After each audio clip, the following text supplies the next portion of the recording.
Bonjour,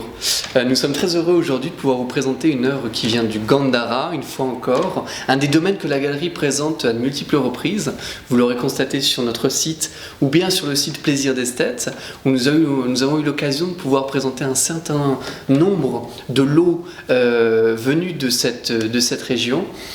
Ici, une frise qui nous vient de la région du Gandhara, c'est-à-dire l'actuel nord du Pakistan, limitrophe avec l'Afghanistan et l'Inde, qui s'étendait donc sur une périphérie relativement importante et qui avait la particularité entre le 1er siècle et le 4e siècle, sous le règne des Kushan, d'avoir donné lieu à l'un des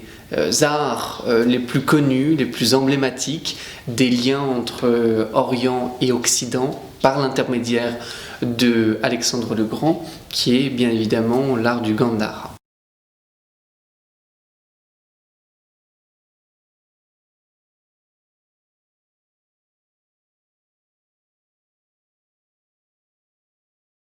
On a ici une scène singulière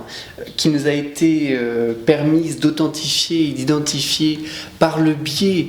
d'une intense recherche de comparaison avec des œuvres notamment du British Museum,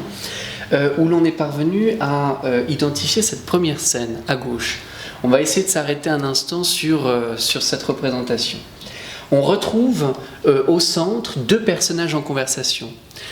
chastement enlacés, en train d'échanger des gestes et probablement des paroles douces, dans un cadre qui est celui d'un cadre de cour, d'un cadre mondain, qui est assez proche pour les éléments architecturaux que vous retrouvez ici ou au centre avec les pilastres corinthiens qui sont proches des syncrétismes que va opérer les influences grecques hellénistiques d'une part, les influences indiennes de l'autre, et puis les influences bien évidemment centra-asiatiques pour ce qui s'agit des vêtements, des ornements, des parures, des bijoux, des brassards que l'on voit très finement suggérés sur cette frise. Et puis pour cet élément qui est au centre, ce porche en avancée et puis ces balcons sur le côté, c'est typiquement indien. On retrouve cette architecture au Maharashtra un peu plus tardivement, et même à Karli, à Badja. Et puis on a ce souhait de vouloir imiter l'architecture palatiale, qui est une architecture dont on peut, grâce à ce très beau relief, imaginer toute la splendeur, toute la beauté. Puisque ce relief imprime les éléments non pérennes en bois qui ne nous sont jamais parvenus aujourd'hui dans l'éternité de la pierre. On a sous le regard des courtisanes et des courtisans, donc cette scène qui se place sous un baldaquin de guirlandes. C'est ainsi en tout cas qu'on a pu identifier l'association et la rencontre après le mariage de Siddhartha Gautama, c'est-à-dire le Bouddha, et de sa femme Yashodhara. Le Bouddha est ce personnage emblématique de la religion bouddhiste. C'est la figure qui va, grâce au Gandhara, par l'intermédiaire des innovations iconographiques, faire émerger une doctrine qui va devenir à elle seule le ciment culturel de l'Asie, c'est-à-dire aussi bien des routes de la soie dans le centre de l'Asie, vers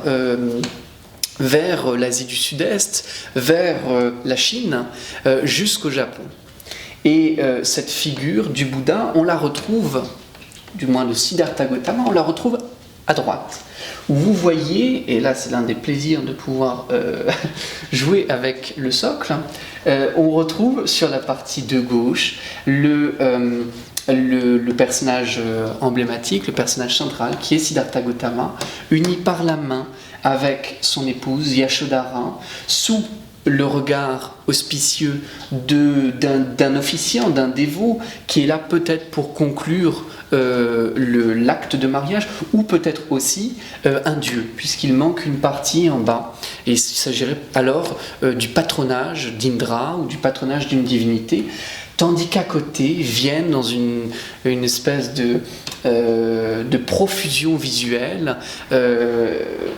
viennent se mêler des musiciens, des courtisanes, des personnages qui pourraient être le parti féminin, le parti de la famille de Yashodhara, associé à, voilà, on voit un instrument tenu entre les mains de ce musicien en haut à gauche, des clairons qui sont sonnés à la droite du Bouddha, et donc ces scènes de liesse qui permettent aujourd'hui de pouvoir en conclure qu'il s'agirait d'une représentation, d'une part du mariage de Siddhartha Gautama, et d'autre part de la vie plus mondaine, plus nuptiale aussi, qui va s'accompagner. On est dans le décor en tout cas, et dans un site qui pourrait être celui de Takti Baol, qui pourrait être celui de Hada, qui pourrait être d'autres sites emblématiques de l'Empire Kushan, on pourrait identifier ce fragment inspiré des traités tels que Lalita Vistara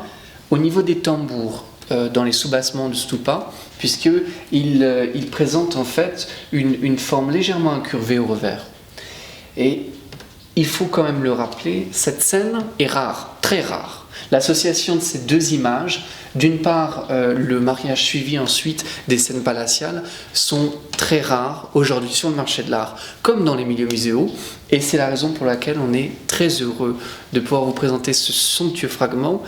dont il faut aussi signaler, peut-être pour l'œil moins averti, que les dépôts que vous voyez ici ou là sont les précieux témoignages des techniques, d'abord du stuc, puis ensuite de la coloration. Je vous remercie pour votre écoute et au revoir.